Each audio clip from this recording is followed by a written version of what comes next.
Vamos a orar para comenzar el programa de hoy de Escuela Sabática. Señor y Padre, que estás en el alto cielo, te agradecemos nuevamente por las muchas bendiciones que tú derramas sobre nosotros a diario, porque nos has guardado en el transcurso de toda esta semana, que hoy concluye con este día, tu santo sábado. Gracias porque permites que un grupo de tus hijos podamos estar aquí reunidos. Te rogamos, Señor, que tu Espíritu esté aquí en este medio, para que Él tome posesión de nuestras mentes, para que estemos atentos a todo lo que tú quieres decirnos. También te rogamos por los hermanos que nos estarán siguiendo a través del Internet. Tú también les bendigas, Señor. Y los que tal vez no podrán venir por ausencia de enfermedad o otros motivos, Señor, que ellos en paz se encuentren hoy contigo. Ayúdanos pues a respetar y a guardar tu día santo y a recordar que es un preámbulo de aquel cielo que tú nos darás cuando vengas a buscarnos. Que esa esperanza, Señor, esté en nosotros y vivamos conforme a ella. Que tu paz quede aquí, en nombre de Jesús te lo pedimos. Amén. Bien, hermanos, pues puedes tomar asiento. Es gratuito, ¿eh? De momento es gratuito. Bienvenidos todos. Queremos dar la bienvenida a los presentes y también a todos los hermanos y amigos que están allá en el Internet siguiéndonos fielmente semana a semana. También vemos como poco a poco se van añadiendo también algunos más, ¿eh? Y bueno, eso pues para los que tal vez tienen iglesias lejos, pues es una bendición porque pueden seguir a través del Internet. Aunque lo interesante es poder formar grupo o asistir a iglesias, porque tal como dice la Escritura, no dejéis de congregaros, ¿no?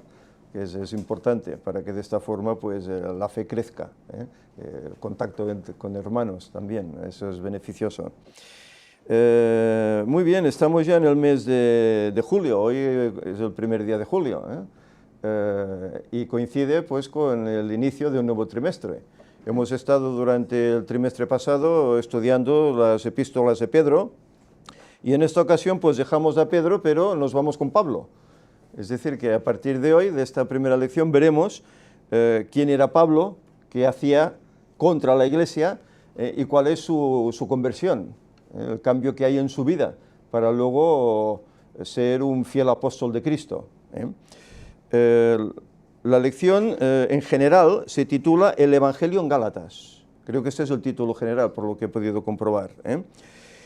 El Evangelio en Gálatas.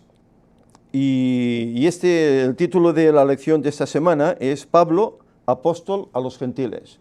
Para esto fue llamado por el Señor. A pesar de que a muchos judíos creyentes pues les chocaba, ¿no?, que el Evangelio tuviese que ir a los gentiles, les chocaba. Y veremos en la lección cómo hay una problemática al respecto, que tienen que afrontar ya en sus inicios. Mirad, aquí hay un pasaje que está en Hechos, capítulo 11, versículo 18, dice: entonces, oídas estas cosas, callaron y glorificaron a Dios diciendo: de manera que también los gentiles ha dado Dios arrepentimiento para vida. Claro, ese es un texto que si no sabemos de qué va, decimos, bueno, ¿y esto de qué trata, no? Bien, aquí está hablando de la experiencia que tuvo Pedro cuando estaba allá en Jope, que tuvo aquella visión, que le entró hambre, ¿verdad?, y vio aquel lienzo que descendía del cielo con toda clase de animales inmundos, y se le dijo: Pedro, mata y come. Y él dijo: no, Señor, que nunca nada inmundo entró en mis labios, en mi boca, ¿no? Y el mensaje es: no llames tú inmundo a lo que el Señor ha limpiado. Y entonces recibe un llamado para que vaya a una ciudad en concreto donde hay un gentil, centurión romano, llamado Cornelio, que estaba hambriento de oír la palabra de Dios. Y cuando Pedro, dudoso, llega allí, mientras está exponiendo la palabra, ve cómo el Espíritu Santo desciende sobre él y toda su familia, servidores, etcétera, que estaban reunidos en su casa, no siendo judíos.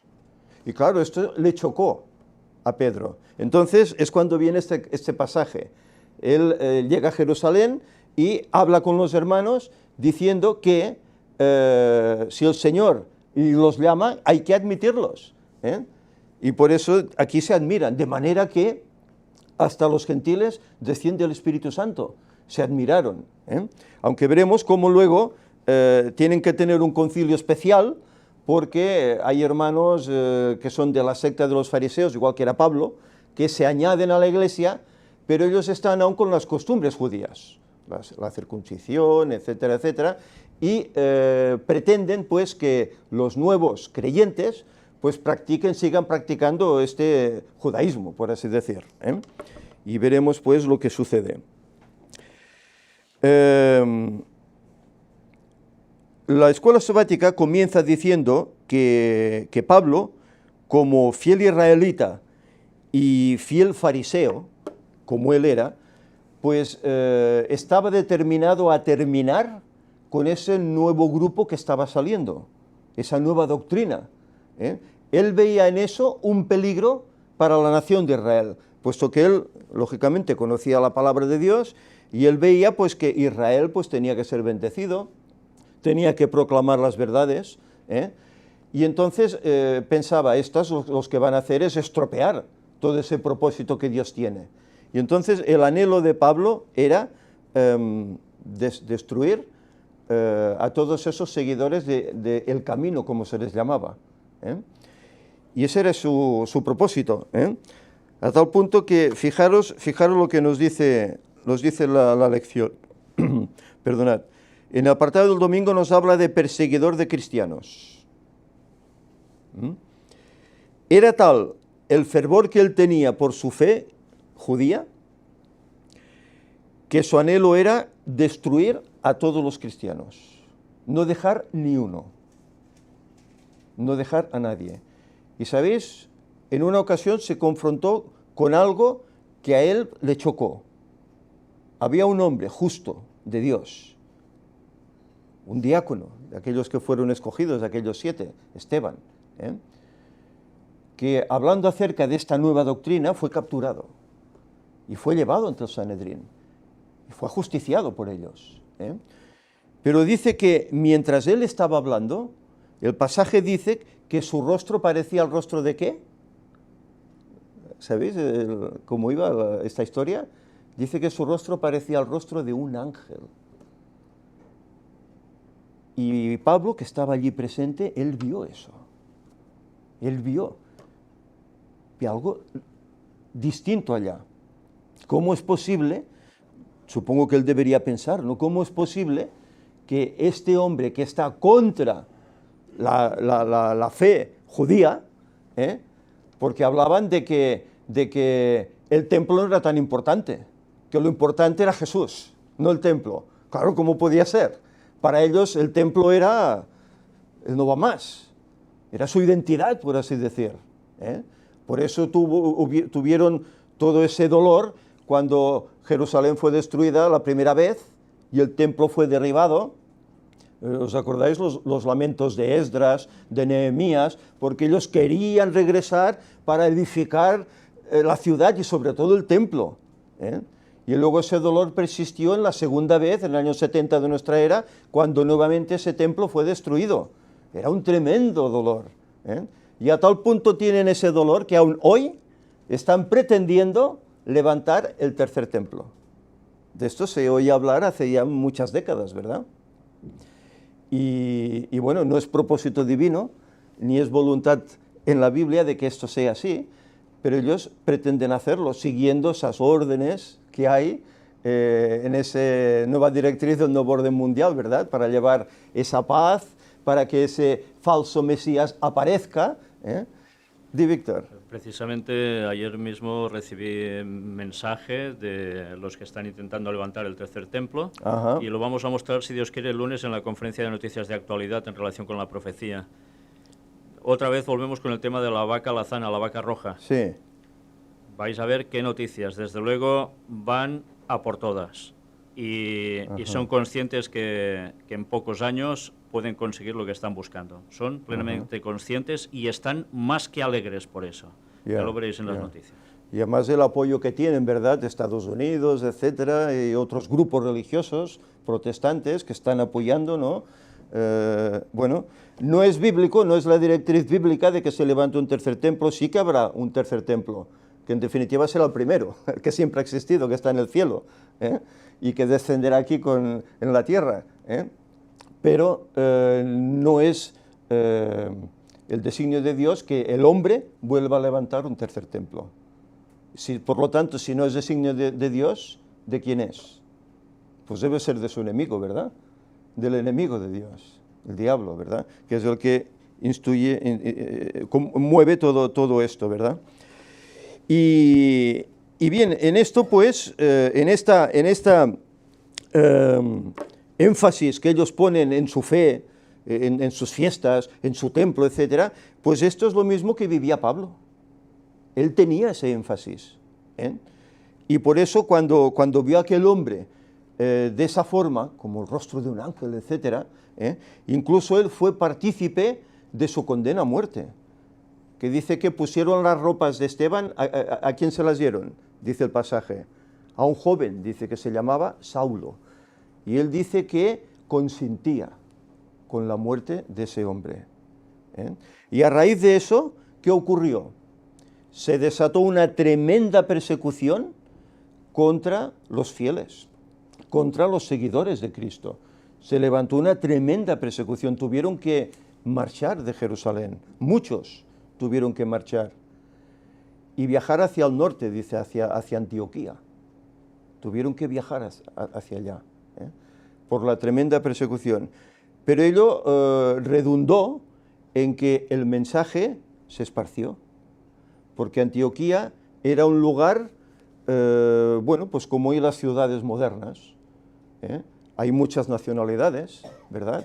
Hay gente europea, hay gente pues asiática, hay gente de América, idiomas, distintos idiomas, etcétera. Pero el trabajo que luego se hizo allá, en esa ciudad, dice que era una ciudad como de 500.000 habitantes. Para la época era una urbe tremenda, ¿verdad? Pues allí el evangelio creció a tal punto que los hermanos tuvieron que pedir auxilio a Jerusalén, a los que habían quedado allá, y tuvieron que mandar a Bernabé. Y luego Bernabé, porque la labor era tan inmensa, fue a buscar a Saulo, que ya no era Saulo, ya luego era Pablo, para seguir con esa labor. Y estuvieron un año allí, ¿eh? Pero bien, nos muestra la lección que en ese énfasis Pablo recibió órdenes para ir hasta Damasco. Él dice el pasaje que pretendía erradicar a los cristianos, iba con amenazas, con odio hacia ellos, ¿eh? Pero aquí que, entrando ya casi a la ciudad, ¿qué sucedió? ¿Habéis leído la historia en el libro de los Hechos? Dice que de repente aparece una luz tremenda que le derriba a tierra, a él y a los hombres que con él iban. ¿Y qué le pasa? Queda ciego y oye una voz que le dice, Saulo, Saulo, ¿por qué me persigues? Dura cosa es dar coces contra el aguijón. Se dice que el aguijón era una vara que se empleaba para, ¿cómo se diría esto? Pinchar a los bueyes y que no querían arar, si se frenaban, instigaban a los bueyes para que siguieran, ¿no? Este era el aguijón del cual tal vez se habla aquí, ¿no? Y fijaros que Pablo, ¿qué responde a esa voz? Él hace una pregunta, ¿qué quieres que haga, Señor? Es decir, que al decir eso, ¿qué quieres que haga, Señor? Él reconoce que esa voz venía de alguien en especial, de alguien al cual él estaba persiguiendo. Él había visto el testimonio de Esteban y eso había hecho mella en él. Pero quería endurecerse ante eso y quería seguir en sus 13, pero aquello estaba sembrado allí. Y cuando Jesús se le aparece, él no tiene más remedio que reconocer que ese es Jesús. ¿Qué quieres que haga? Entra en la ciudad y se te dirá lo que tienes que hacer. Y él desde luego entró, pero no por pie propio. Que dice que tuvieron que acompañarle, ¿por qué? Porque estaba ciego. ¿Cuánto tiempo estuvo así? en aquella ciudad, ¿recordáis? 3 días. 3 días. Es paradójico, ¿verdad? 3 días, estamos aquí en la numerología otra vez bíblica, ¿verdad? Es que todo nos lleva ahí. No es que nosotros lo busquemos, es que nos lleva ahí, ¿verdad? Porque al tercer día, ¿qué ocurre con él? Recibe la visión otra vez. La sanación. ¿No seremos sanos nosotros en el tercer día, en el tercer milenio? Dice que durante 2 días hemos sido castigados, heridos, afligidos, pero que en el tercer día recibiremos sanación. Pablo recibe sanación vista en el tercer día. Es otra lección más, que son 3 milenios después de Cristo y aparece otra vez, por segunda vez, para terminar con esa historia del pecado. Pero fijaros, hay un hombre, un creyente, que es llamado para que vaya allá a encontrarse con Pablo, porque dice, está orando. Pablo está orando. ¿Qué 3 días no pasaría Pablo? Ciego, solo, meditando en todo lo que había estado haciendo contra los cristianos. Se me ha parecido el mismo Jesús. En vez de quitarme la vida, que es lo que él se merecía por todo lo que estaba haciendo con los cristianos, Jesús le podía haber quitado la vida y no pasa nada, igual como no pasó con Sodoma, etcétera, no pasa nada, ¿no? Pero en cambio Jesús no le quita la vida, sino que llama a Ananías y le dice, ves a la calle de la derecha, ¿verdad? Y encontrarás a Pablo, a Saulo, que está orando. Y Ananías, pues, se preocupa, pero Señor, si este hombre está asolando a la iglesia, ¿cómo voy a ir allí? No, ves, porque instrumento escogido es este. Y Ananías va al tercer día. Hermano Saulo, recibe la vista. Y al momento dice que caen como de sus ojos unas escamas y recobra esa visión. Pero ¿sabéis? Esta visión que él recobró no fue totalmente al 100%. Porque Pablo habla acerca de un aguijón en su carne. Y en algunas ocasiones lo cita. Y bueno, un aguijón en su carne, ¿qué aguijón? Es que, no sé, le dolía la pierna, como le pasó a Jacob, era cojo, o ¿qué tenía? ¿O tenía inquietudes hacia el mundo? ¿No? Parece ser que el aguijón que le había quedado a Pablo, para que se mantuviera humilde al Señor, porque era un hombre muy bien dotado, mentalmente, muy bien instruido, pues el aguijón era que no había recobrado plenamente su vista. Por eso él, cuando escribe cartas, epístolas, no las escribe de su propia mano. Toma secretarios para que escriban en su lugar. Él a veces lo que hacía era firmar de mi puño y letra, firmaba. Pero otros le escribían las cartas, porque parece ser que él tenía ese aguijón, que incluso él había pedido al Señor que se lo quitara, y el Señor le dijo, bástate mi gracia, no me hables más de esto. Bástate mi gracia. Y se conformó con esto. Pero fijaros el privilegio que Dios le da. Un hombre que tenía que haber sido muerto, ya allá, en ese encuentro, en Damasco, pero en cambio el Señor le perdona la vida. Pero le dice a Ananías, le enseñaré cómo es necesario que tenga que sufrir por causa mía. Y realmente, ¿sufrió o no sufrió Pablo? Nos habla de que en una ocasión tuvo que ser descolgado por una muralla, porque lo querían matar, porque predicaba a Cristo. Los judíos, En otra ocasión sufrió apedreamiento, que creían que estaba muerto, lo dejaron, y él se levanta y entra en la ciudad. En otra ocasión, azotes. En otras ocasiones, cárceles, naufragios, hambres. ¿Sufrió o no sufrió por Cristo? Desde luego, desde luego. Pero él dice que para él eso no era nada. ¿Os acordáis que hay una frase de Ellen White en una de sus visiones que dice, qué poco nos habrá costado el cielo, a pesar de que hemos sufrido? Pues Pablo lo tenía todo como basura, para él eso no significaba nada. Prefería sufrir por Cristo antes que sufrir penalidades por otras cosas, ¿eh? Y en eso se mantenía adelante, ¿eh? Pero aquí que una vez Pablo recibe la vista, dice que se bautiza, hace el pacto con el Señor. Y sabéis, Pablo aquí desaparece durante 3 años, otra vez, 3.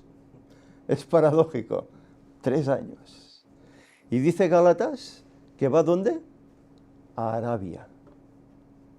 Arabia, ¿qué hay en Arabia? ¿Qué descubrió Ron Wyatt, calcinado, allá en Arabia? El monte Sinaí, ¿eh? El monte Sinaí. Y en esa ladera, en esa montaña, hay unas cuevas. Que hubo un personaje antiguo que huyendo, que querían matarlo, Jezabel, ¿eh? ¿Qué pasó con él? Se fue. También allá al monte Oreb. Y estuvo allá en la cueva, ¿eh? Y allá es donde el Señor le apareció, con aquel fuego, con aquel terremoto, con aquel viento, ¿eh? Pero dice, el Señor no estaba allá hasta que se oyó un silbo apacible. Y entonces él se cubrió porque comprendió que Dios estaba ahí, ¿eh? Pues qué casualidad, que aparentemente, posiblemente y seguro, que Pablo fue también a esa misma cueva, a ese mismo lugar, donde durante 3 años recibió instrucción no de hombres, sino del mismo Jesús. Por eso él dice que es apóstol llamado por el Señor, y él mismo se llama apóstol. ¿Quién lo instituyó apóstol? ¿Pedro? ¿Algún otro? No. El mismo Dios lo constituye apóstol. Y por eso él dice apóstol del Señor, ¿eh? Realmente él debería haber sido el número 12, ¿eh? Pasa que los hombres, queriendo hacer sus planes, ¿eh? Antes que tal vez los del Señor, erraron aquí y escogieron otro sustituto de aquel que había fallecido, de Judas, ¿verdad? Pero el apóstol 12 tenía que haber sido él, ¿eh? Aunque luego fue el 13, ¿eh? Pero esto es paradójico. 3 años allá, recibiendo instrucción. Y cuando termina ese periodo, él regresa. Y bueno, esto es que lo estuvimos hablando no hace mucho, en las lecciones pasadas, creo, ¿no? Porque él dice que va a Jerusalén. ¿Y a quién busca en Jerusalén, os acordáis? A alguien en especial, del cual estuvimos hablando el trimestre pasado. A Pedro, que era, por así decir, el líder. ¿No le tomó el Señor y le dijo, apacienta mis corderos? Cuida mis ovejas. Era el líder. Y él va a encontrarse y está 2 semanas con Pedro. Y acuerdan la labor a hacer, ¿verdad? Y él sabe que ha sido el llamado, y así se lo comunica a Pedro, para llevar el evangelio a los gentiles. Pedro ya sabía de qué iba esto, porque él había sido el primero que había estado tratando con gentiles y había visto la mano del Señor sobre ellos, ¿eh? Y en ese cometido, pues, en el que se embarca el mismo Pablo, ¿eh? Es interesante, ¿eh? No sé si queréis añadir alguna cosa de todo esto que estamos comentando, ¿eh? Pero es paradójico que aquel pueblo tan peculiar, israelita, un pueblo único, un pueblo llamado por Dios desde antaño, que de repente tengan que compartir su fe con otros que no lo son. Pero eso no es nuevo, porque ya en el Antiguo Testamento, en el Éxodo, ya se hablaba acerca de eso, de que tenían que compartir, tenían que ser luz a las demás naciones. Y si el extranjero está en medio de ti y guarda el sábado y tal, pues lo tendrás como tu hermano, lo tendrás como igual que tú. Y eso se respetaba al principio. Pero aquí que el tiempo pasa, ¿y qué ocurre? Los dirigentes pues van poniendo sus leyes, sus normas, nuevas directrices, y todo eso se pierde. Y entonces se convirtieron en un pueblo único, peculiar. Habían levantado un muro entre ellos y las demás naciones, y Dios llama a Pablo para que ese muro se rompa. Igual que cayó el muro de Berlín, ¿verdad? Hace ya, no sé, 25 años debe hacer ya. Pues ese muro también tenía que caer. Y eso, pues bueno, eso llevó problemas, porque dice que en la iglesia hubieron conflictos, y conflictos a causa, como antes decíamos, de muchos judíos, sobre todo fariseos, que aceptaban la fe. Ya dice el pasaje, ¿no?, que incluso sacerdotes se convertían al evangelio, pues escribas, fariseos también lo hacían, y ellos, claro, llevaban su doctrina, su costumbre de antaño, que se había deteriorado a causa de tantas reglas que se habían impuesto, ¿verdad? Y entonces ellos entienden que si un gentil se convierte al cristianismo, pues tiene que circuncidarse y guardar toda la ley de Moisés. Y hubo un debate. Y tuvo que haber un concilio en Jerusalén, en el cual tuvieron que estar Pedro y todos ellos allá, para debatir esto. Y al final, pues, el Señor, dirigiendo todo, se llegó a la conclusión de que debía dejárseles en libertad en ese aspecto. Tan solo debían apartarse, pues, de comer esa carne ahogada, etcétera. Pero debía dejárseles, porque el Señor había cambiado las cosas. Y aquellas costumbres se quedaban atrás. Por eso, cuando a veces alguien nos dice, bueno, es que, ¿por qué vosotros no celebráis las fiestas? ¿Y por qué no llamáis al Señor por el nombre hebreo y tal? Bueno, es que estas cosas han quedado atrás. Ellen White, cuando escribe con el nombre de Dios, el nombre de Jesús, en su idioma en inglés, oye, el Señor la escucha, la lleva en visiones incluso. Ella ora y recibe respuestas. Y está escribiendo con el nombre en inglés, no con el nombre en hebreo.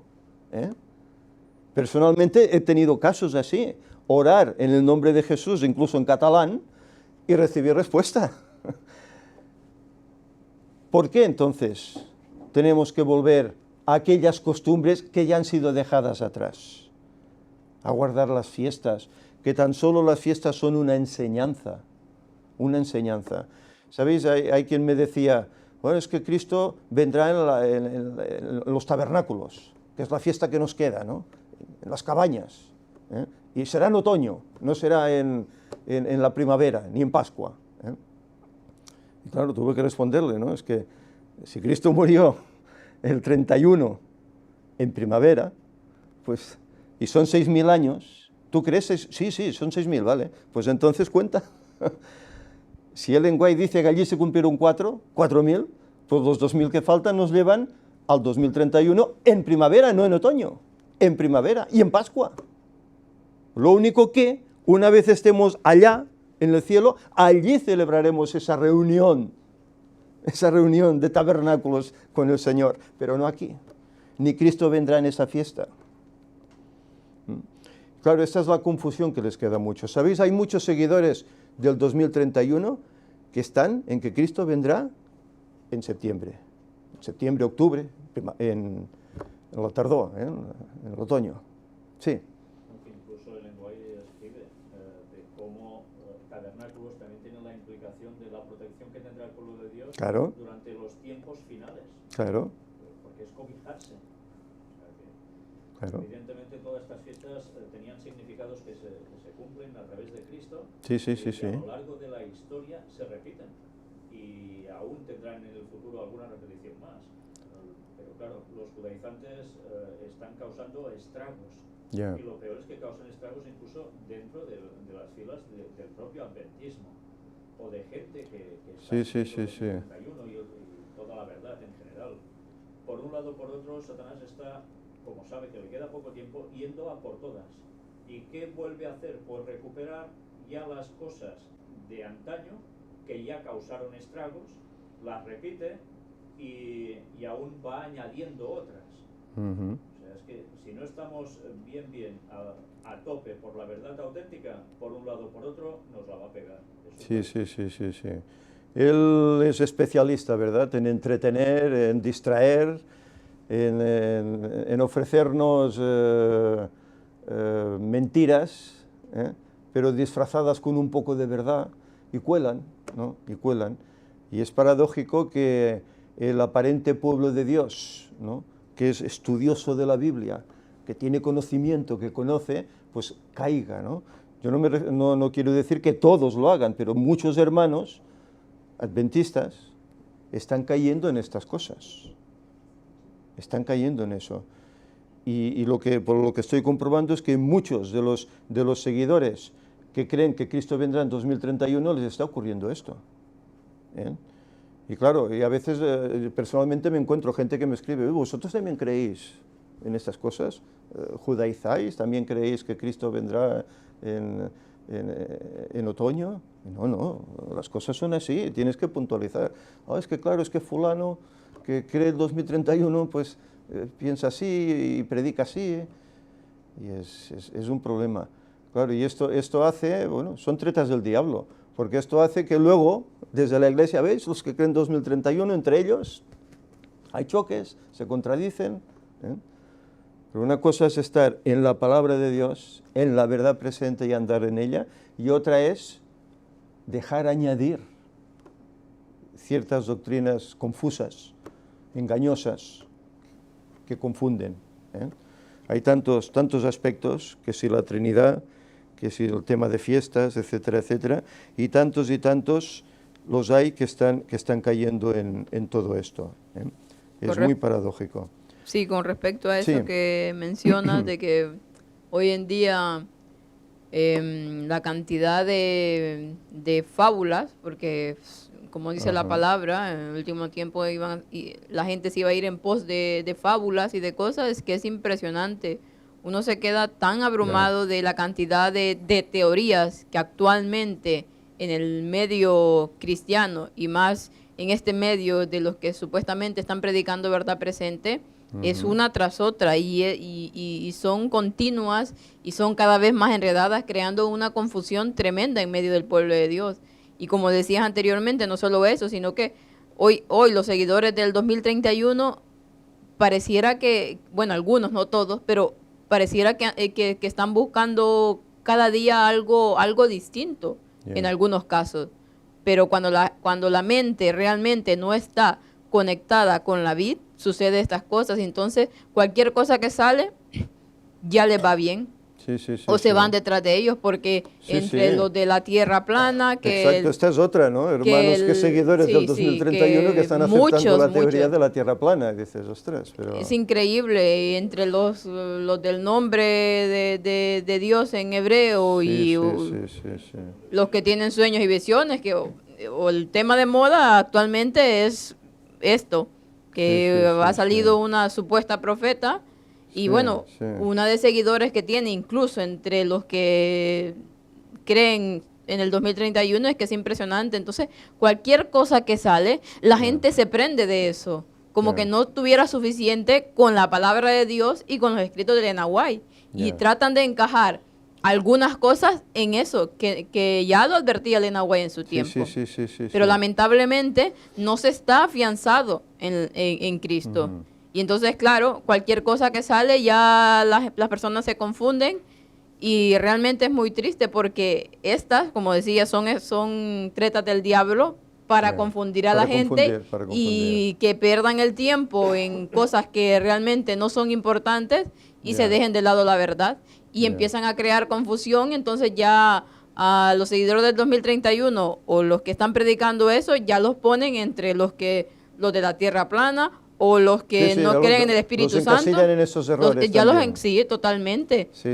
Y es increíble. Pero, claro, estamos viviendo el último tiempo. Y el diablo cada vez más va a ir a tope, tratando de ir sacando cosas y cosas para que la gente se confunda y se distraiga. Exacto. Y no son cosas pues muy evidentes, como será pues la ley dominical, ¿no? Que bueno, o sigues a Dios con el sábado o sigues al enemigo con el domingo, ¿no? Sino que son verdades disfrazadas, ¿verdad?, con ciertos puntos de confusión, pues que llevan a eso, a confundir a los creyentes, y esa es la paradoja. Bien, notamos aquí, pues, como estábamos hablando acerca de Pablo, que todo ese énfasis que él ponía cuando quería destruir a los cristianos, lo puso y más cuando se convirtió a Cristo. Él ya no estimaba ni su vida. Si tenía que darla, era capaz hasta de darla, con tal de poder ganar a otro para Cristo. Y su objetivo era ese. Por eso él viajó tanto, a pesar de las dificultades que tuvo que vivir en sus carnes. Y finalmente vemos como cuando está allá en Roma, que lo tienen durante un tiempo, lo tienen allá encarcelado, digamos, en una casa particular, en la cual él puede recibir a sus hermanos en la fe, tiene quien le dicta las cartas que él va escribiendo, etc. Pero finalmente Pablo es ejecutado, siendo ya anciano, también es ejecutado. Pero él lo dijo, que para él morir en Cristo era ganancia. Y llega a decir, he acabado la carrera, he guardado la fe. Por lo demás, dice, me está guardada la corona de justicia, la cual me dará el Señor en aquel día. Y no solo a mí, sino a todos aquellos que aman y apresuran su venida. Bien, vamos a tener pues unas escuelas sabáticas, supongo que serán interesantes, puesto que el libro de Gálatas, desde luego, es un libro de los que ha sido conflictivo dentro del mundo cristiano, sobre todo el mundo protestante, ¿no? Y bueno, supongo que ahí pues podremos sacar gemas, cosas que nos ayudarán mucho. Aquí hay una pregunta en el apartado del jueves, cuando habla acerca del conflicto en la iglesia en aquella época. Dice esta pregunta, aquí en el último apartado para meditar, diríamos, dice, ¿qué podemos aprender de esto sobre la forma en que nuestras ideas preconcebidas, culturales o incluso religiosas, pueden descarriarnos? Claro, nosotros antes de conocer esta fe, pues teníamos nuestra vida, tal vez nuestra creencia, nuestra cultura, y a veces, ¿sabéis qué pasa? Que arrastramos eso a esta nueva fe, arrastramos nuestra cultura, arrastramos pues esas ideas preconcebidas, erróneas, que hay que cambiar, y ¿sabéis? Esos problemas que había en la iglesia de entonces, hoy persisten. Hoy, en 2017, persisten. Ahora tal vez son de una altra caire, como de otra índole, ¿no? Son de otra índole. Ahora ¿ordenamos mujeres al pastorado o no las ordenamos? Los que practican la homosexualidad, ¿los podemos tener en la iglesia? ¿Les podemos dar cargos? ¿Puede haber un pastor homosexual, por ejemplo? Y estas cosas es lo que hoy se está debatiendo. Y sabéis, en muchos lugares, sobre todo allá en la América del Norte, pues estas cosas ya se está aceptando. Se está aceptando. Incluso hay iglesias adventistas, que son iglesias de homosexuales. Todo está bien. Mirad ahora esta semana la noticia de Alemania, ¿verdad? Que se votó ya el matrimonio legal homosexual. Y la canciller,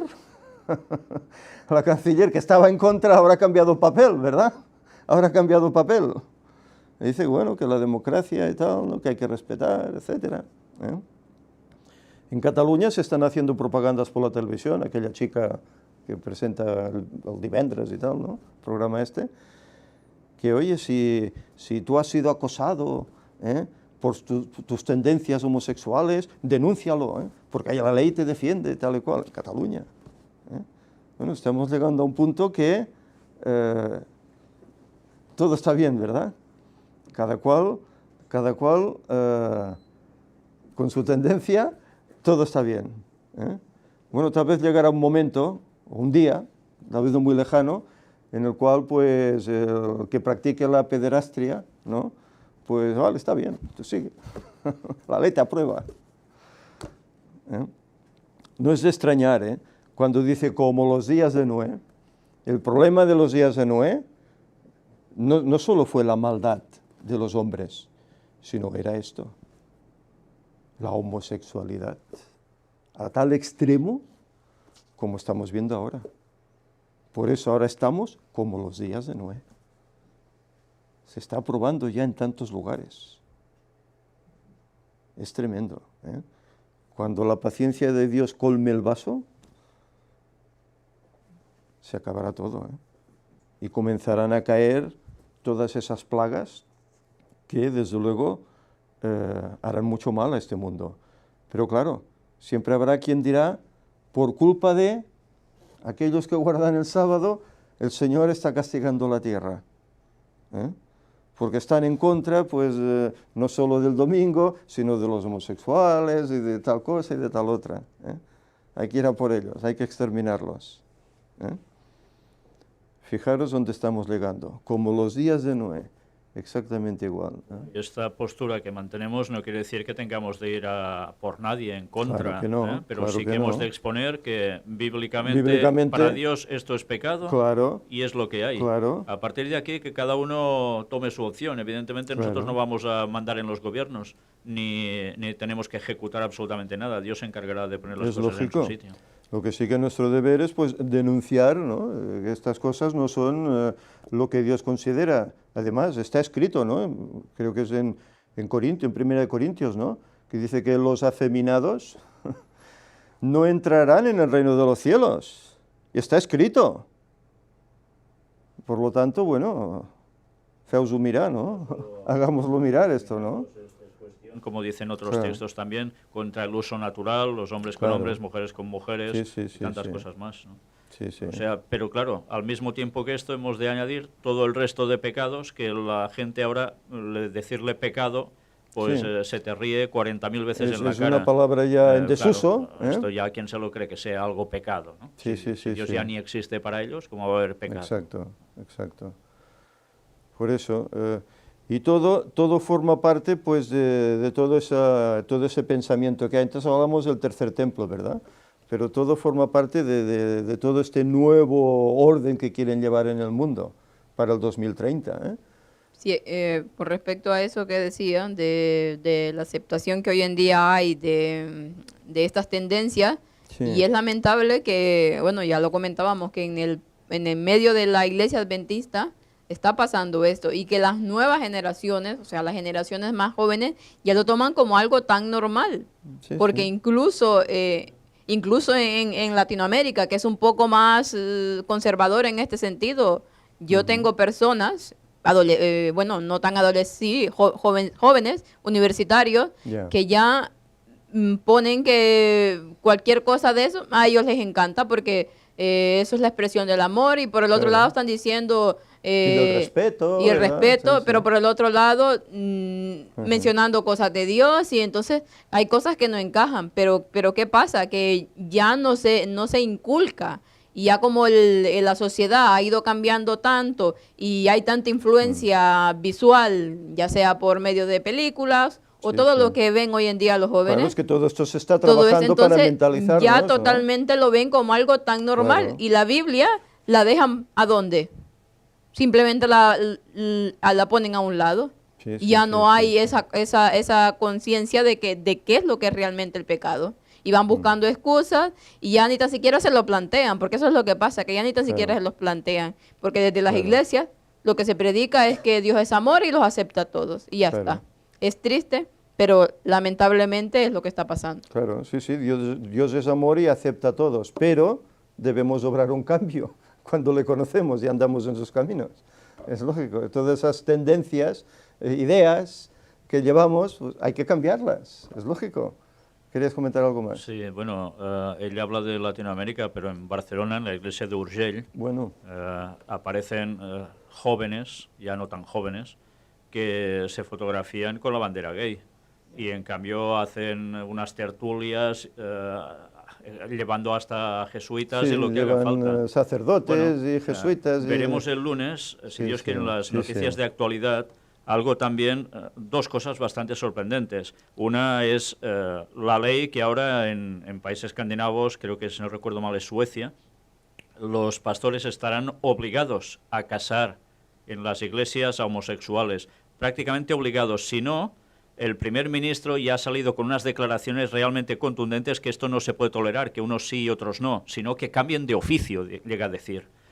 Si eso se llega a aprobar finalmente, ¿qué va a pasar? Incluso con las iglesias adventistas, ¿se posicionarán o cederán como están haciendo con todo? Sí. Y bueno, y otras cosas. Veremos también a través de otra noticia como los mismos que han sido los que han financiado todo este movimiento popular pro-gay a nivel mundial, económicamente financiado, están financiando también otro proyecto impresionante de ecumenismo donde el mismo Papa participa. Pero todas las religiones del mundo, prácticamente. O sea que todo es manipulado y la gente está cayendo por todos lados. O vamos a afianzarnos en el texto bíblico o estamos perdidos. Sí. Ese es el problema, ¿verdad? Que llega un punto en que todo se ve bien, ¿no? Todo es aceptable, y el no aceptarlo pues es que eres xenófobo, es que eres racista, es que, en fin, te ponen todos estos tipos de adjetivos, Pero claro, si no es consecuente con la Biblia, la doctrina bíblica que el Señor nos enseña, pues lógicamente tenemos que levantar la voz al respecto. Bien, en el apartado del viernes hay unas notas del libro de los Hechos de los Apóstoles, no del bíblico, sino el escrito por Ellen White, el Espíritu de Profecía, que dice: Pablo había sido conocido anteriormente como un celoso defensor de la religión judía y un incansable perseguidor de los seguidores de Jesús. Era valeroso, independiente, perseverante, y sus talentos y su preparación lo capacitaban para prestar casi cualquier servicio.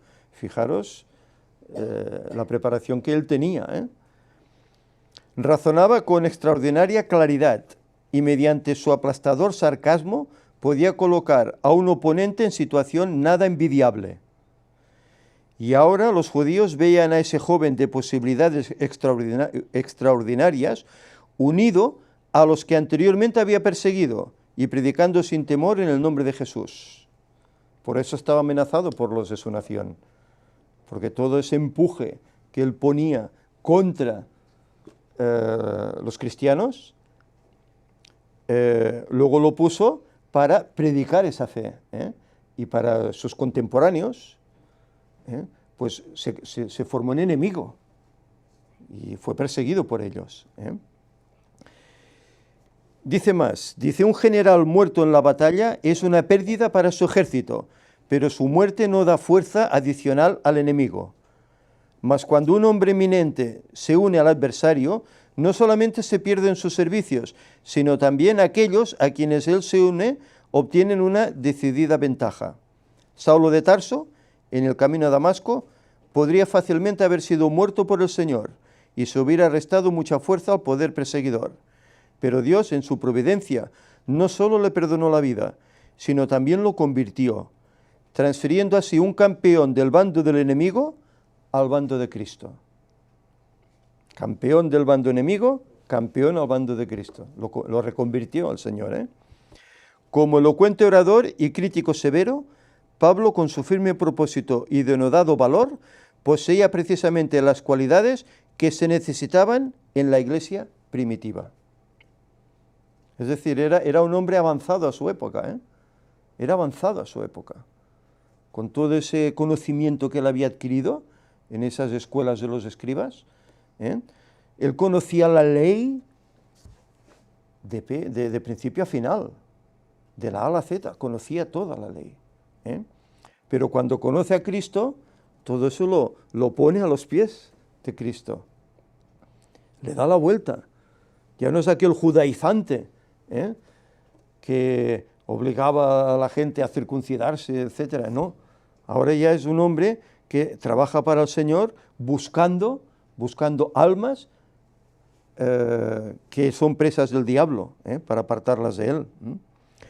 Y dice aquí, ¿qué lección podemos aprender del hecho de que algunos de los oponentes más feroces eran compatriotas judíos que creían en Jesús? Es decir, que mucha persecución de la que sufrió Pablo fue de los mismos hermanos.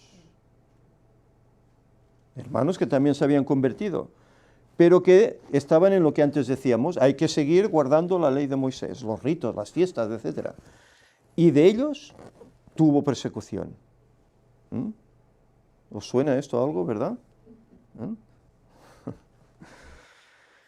¿De qué manera puedes defender asuntos de principios religiosos y al mismo tiempo asegurarte de no estar luchando contra Dios? Vaya preguntita, ¿eh? Asuntos religiosos, y a la vez asegurarte que no estás luchando contra Dios. O es que esto de los 6.000 años, ¿verdad? O es que esto del 2031, ¿verdad? Es que todo esto que estáis hablando de la herida del costado y tal, todo esto no... Es que esto de los masones, todo esto no hace falta, ¿no? Dice, y posiblemente están luchando contra Dios y no se dan ni cuenta. Bueno, está aquí para que lo analicemos todos los que hacemos estas escuelas sabáticas. No solo nosotros, sino la Iglesia en general. Hay como 20 millones, ¿no?, de adventistas en el mundo. Pues bueno, todos ellos están haciendo esta escuela sabática. Es para analizar.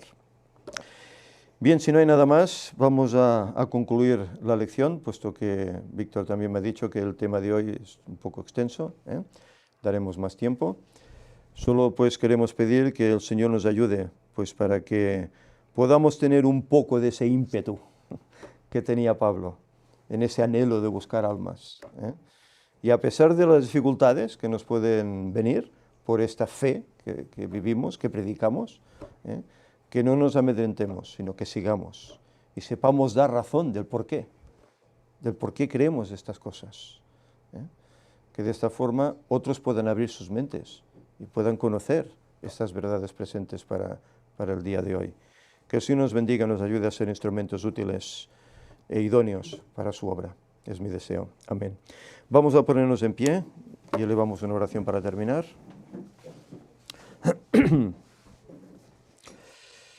Señor y Padre, gracias por estas nuevas lecciones que tenemos, en las cuales hemos visto en primer lugar la experiencia de Pablo, ese hombre que luchaba contra ti, pero que tú le viste esas aptitudes que al final, convirtiéndole, él las puso en tu obra para llevar a tanta gente al Evangelio.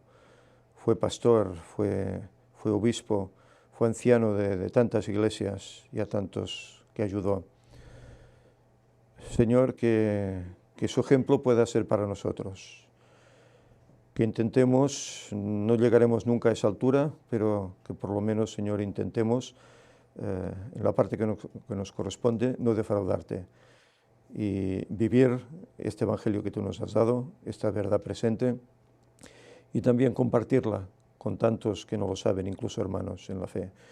Señor, ayuda pues a tu pueblo para que vea el tiempo en el cual estamos, que es breve y que hay una labor tremenda que hacer, puesto que los días denotan que estamos como en los tiempos de Noé, y tú vas a venir ya muy pronto, de aquí a 13 años. Señor, que tu paz quede con nosotros y ayuda a tu pueblo, Señor, para que despierte. Perdona nuestras deficiencias y guárdanos. En nombre de Jesús te lo pedimos. Amén.